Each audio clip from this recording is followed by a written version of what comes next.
Question right here, and a microphone's right next to you, ma'am. Your stance on illegal immigration and the border. Your stance on illegal immigration and the border. What's my stance on illegal immigration and the border? Well, first of all, I believe a virtual fence is virtually worthless. We need to complete a physical barrier on our southern border.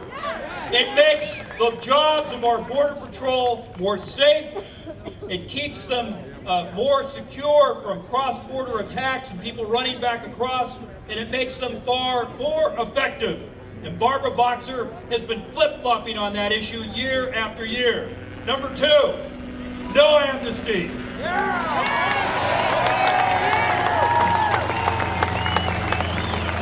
I believe that it is unfair. Now listen carefully, because this is how we can convince fellow Californians. I believe it is unfair to allow people who have been living here illegally to somehow jump in front of the line of people who are trying to follow the rules to get a green card, to come here legally and work and eventually become a citizen. And if we use terms like fairness, if we use terms like rule of law, then we can win this debate. We can win this debate. We need to be calm, we need to be rational, and we need to argue from the standpoint of rule of law and fairness. Question right here. Hi, Chuck. Senator DeVore. I'd like to ask you, as a candidate that is a citizens candidate, you've been endorsed by an organization that is a citizens organization. How do you feel about that endorsement? If you're talking about iCaucus, Independence Caucus, I feel really good about iCaucus's endorsement. Let me tell you all a little bit about iCaucus.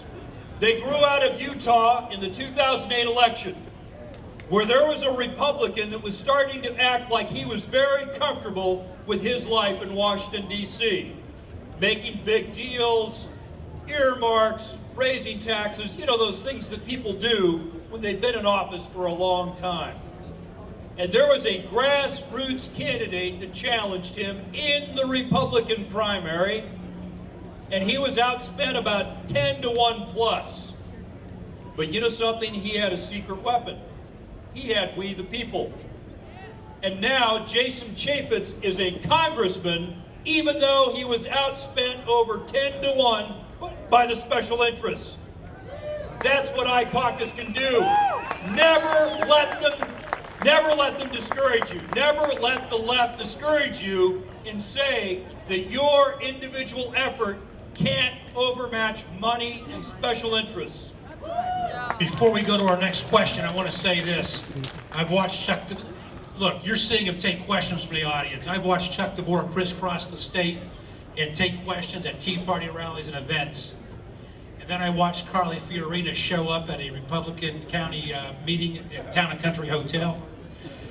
Sellout crowd when it came time to take questions, as everyone anticipated, and as is customary at those events, she snuck out the back door. She always runs! Her handlers were left to awkwardly tell the disgruntled audience that she had a flight to catch on Southwest Airlines. You figure out, my point is you can't fake authenticity. You know it when you see it. And we have a question right here.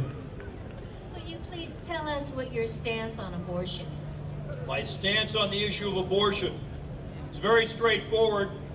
I've always been 100% pro-life because I believe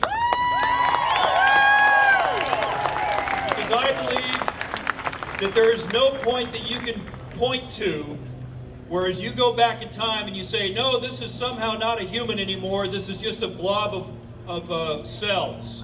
In fact, you need to give the unborn the benefit of the doubt. That's what Ronald Reagan said. And if it was good enough for Ronald Reagan in the 1980 campaign, it's certainly good enough for me. One more thing about this issue. Barbara Boxer has always tried to use this issue to gain an advantage on her Republican opponents, even though one of her opponents was actually moderate, Matt Gaugh, the Republican nominee in 1998. Ladies and gentlemen, Californians are hurting right now. We need jobs. We need water. We need less red tape. We need less government spending. We need more entrepreneurial energy, more hard work and individual responsibility. And I think that the abortion issue, while important, is an issue that I'm going to attack Barbara Boxer on. And you know what I'm going to do? I'm going to say, ma'am, year after year after year, you have been the chief Senate author of the Freedom of Choice Act, a bill that even your fellow Democrat senators says is so radical it will never pass the Senate. You see, the Freedom of Choice Act would overturn constitutionally accepted rulings in over 40 states regarding freedom of conscience laws and regarding parental notification laws.